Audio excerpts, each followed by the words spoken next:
When the winds of magic first came into the old world, they were refracted into 8 distinct colors. Today, we will be talking about Ulgu, the Grey Wind, and all those that wield it. Ulgu, also known as the Lore of Shadow, is the Aether's reflection of, and reaction to, the experience of being lost or confused. This wind is full of unseen depths, plots, shadows, and illusion. Grey wizards weave Ulgu into elaborate spells that wreathe them in its mysterious presence. This lore of shadows contains spells of darkness, invisibility, shadowy death, and panicked bewilderment. Ulgu is drawn to the natural mists and fogs of the mortal world, where it hangs upon the quiet chill of the air, wrapping all in its smoky shadows. Ulgu is also drawn to deceptions, mystery, and illusions. Dawn at an ancient stone circle will likely see strands of Ulgu slinking betwixt the monoliths, gradually flowing away as the light of day and the time of Hayish grips the land. Ulgu works subtle changes upon those who call upon its powers, rendering them as mysterious, puzzling, and fleeting as the very spells that they call upon. The Grey Order of Wizards uses this to their own unknowable ends, acting, hopefully, for the greater good beneath the veil of shadows Ulgu provides.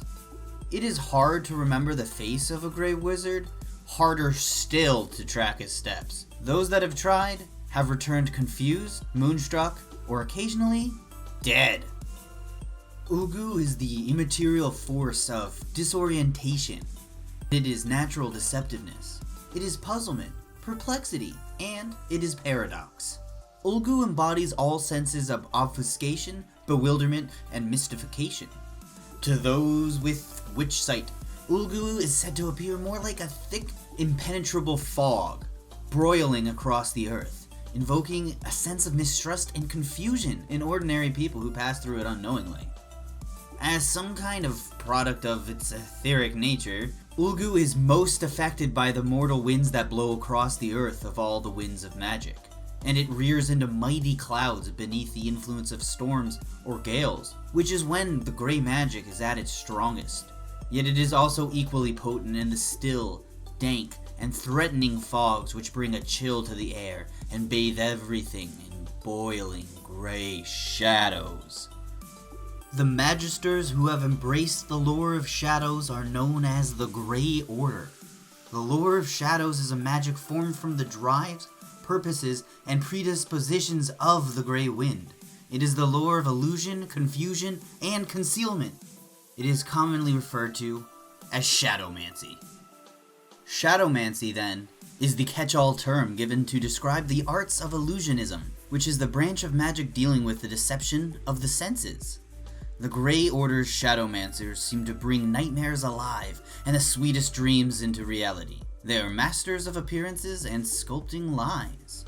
Naturally, shadowmancy offers great benefits on the battlefield, where the number of friendly troops can be made to appear far fewer, far greater, or far more fearsome. However, the secret role of the Grey Order's shadowmancers is far more sinister.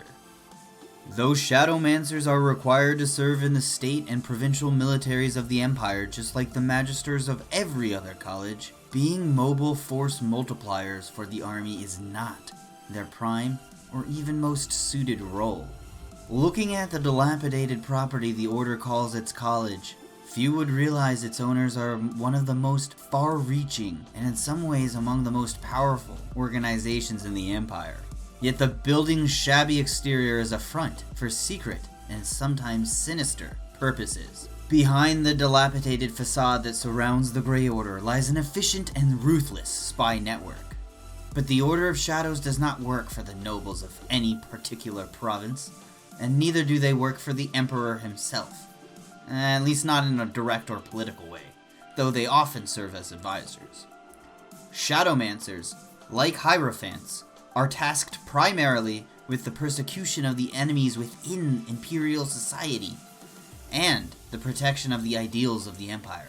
But where the Hierophants are predominantly exorcists, seeking out and aiding only those who are possessed by demons or the very darkest magic, the Shadowmancers serve as diplomats, spies, and even assassins tasked with finding and eliminating the networks of illicit organizations that work away in the shadows, undermining the acceptable civil, military, political, and religious structures of the Empire.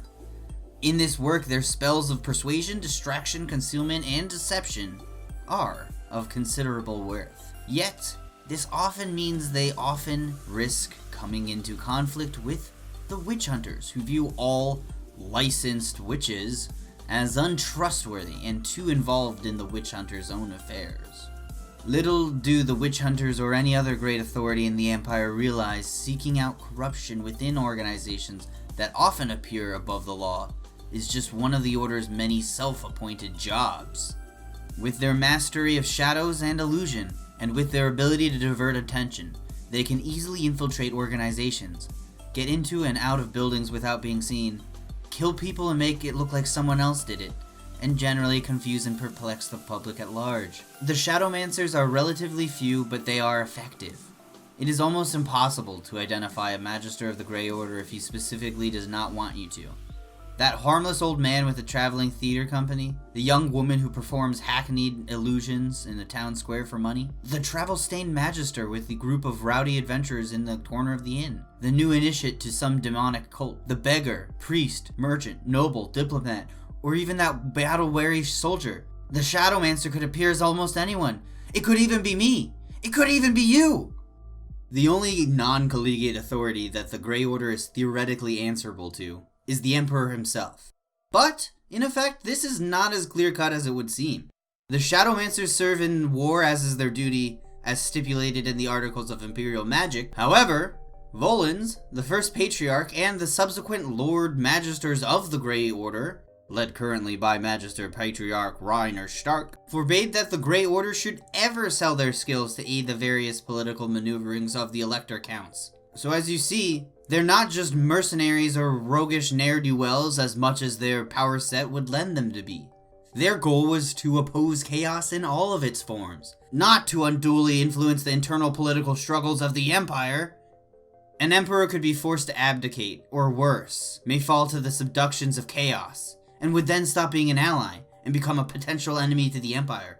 It was deemed then that it would be unwise to let the full truth of the Order's abilities and activities get into the hands of a potential enemy. So, the Emperor, the Electors, the religious authorities, the Merchants Guild, the Burgermeisters of the Empire, everybody know very little or nothing of the clandestine activities undertaken by the Shadowmancers right beneath their noses. But the Shadowmancers' work is never done.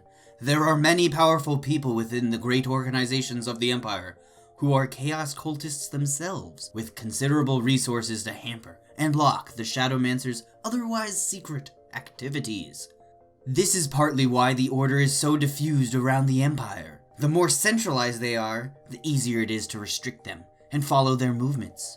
Shadowmancers can be found in service of important officials, merchants, and nobles, whether these groups realize it or not.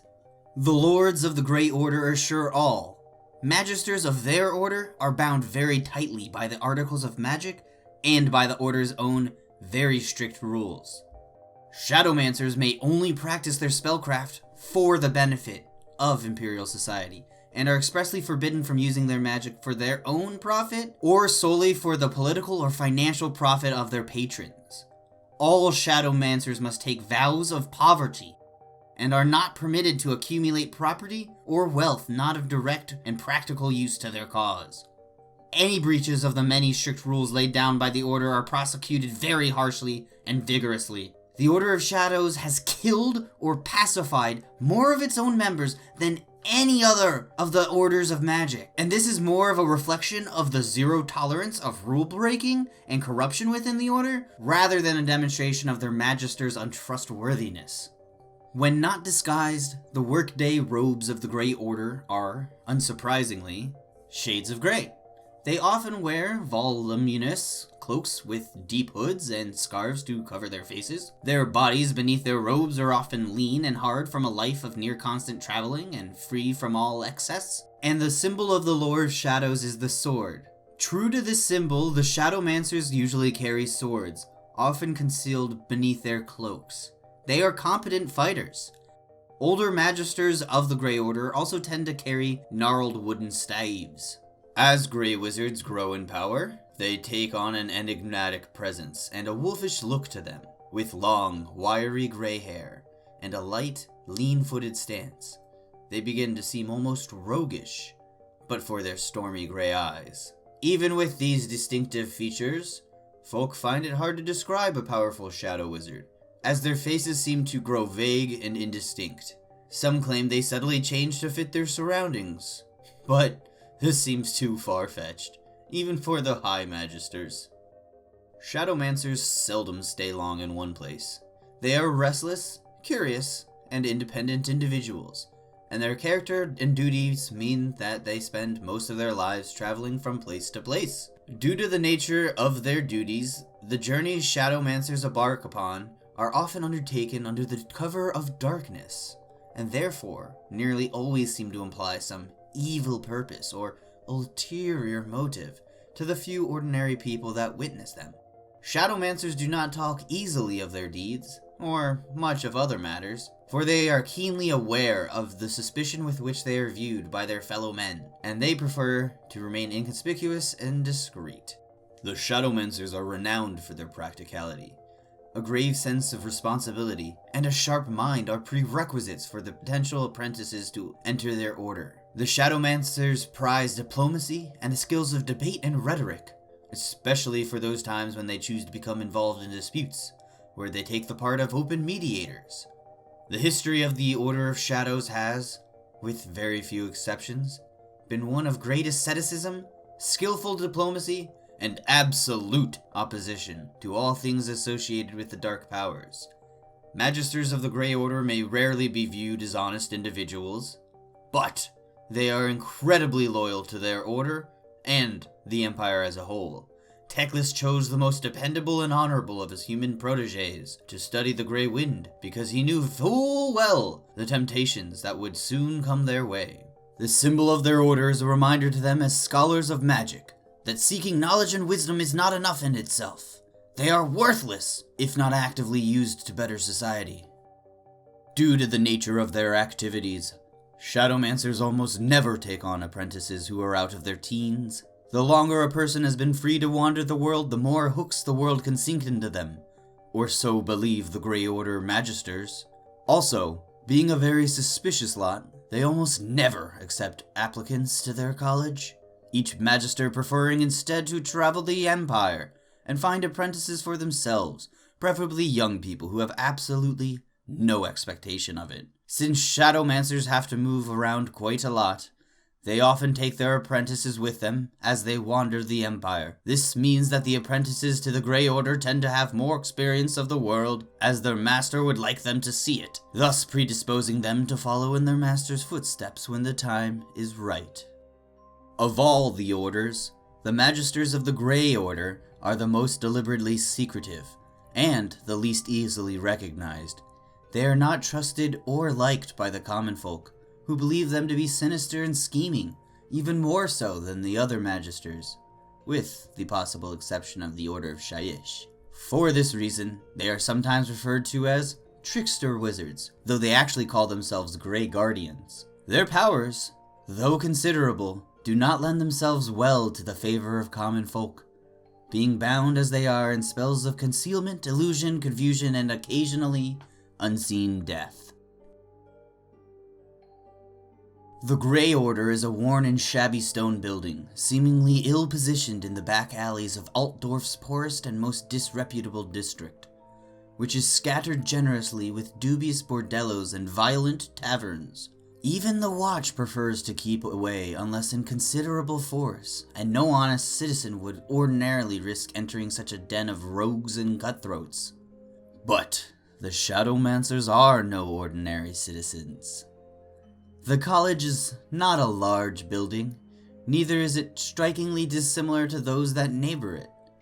Its members come and go by any number of secret entrances situated in surrounding streets, and legend has it that there are myriad hidden routes connected to the college, both above and below ground, that stretch right across the city, protected by powerful spells of misdirection.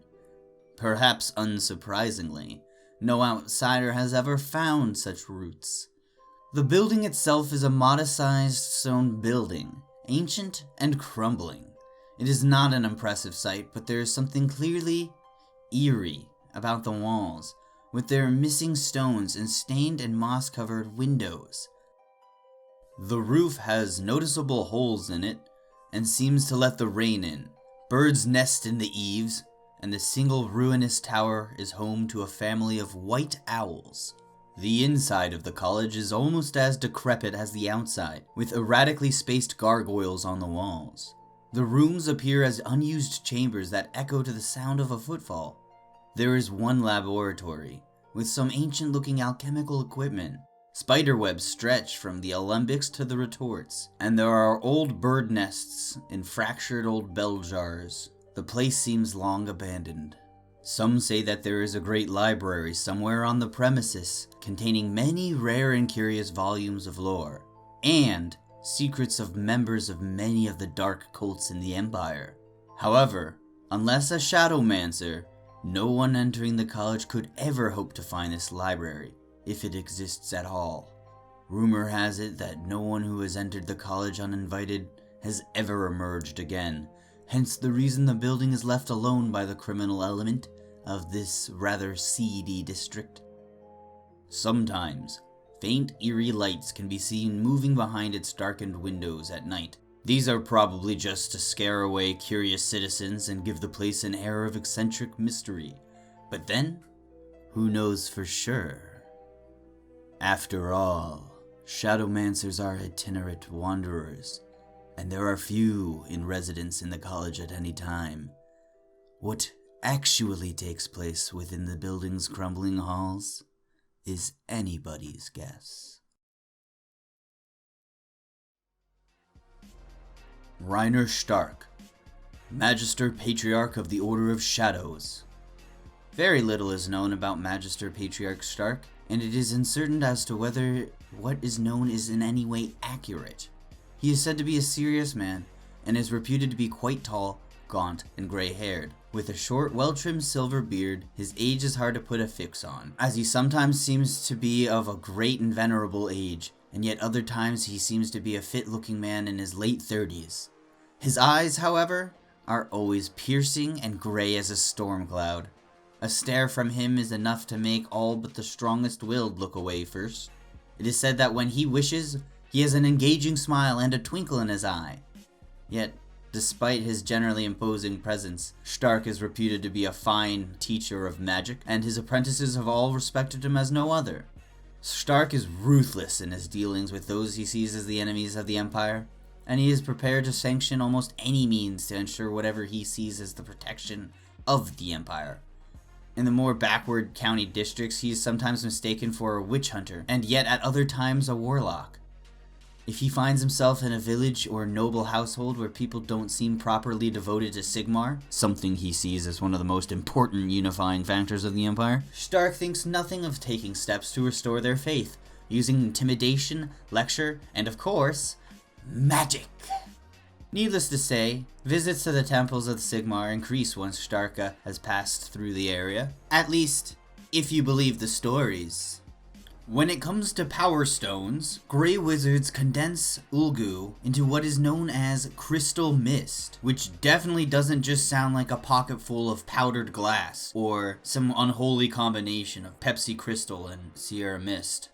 They use the raw magical power of Ulgu stored within these crystal stones to cast fearsome and powerful spells.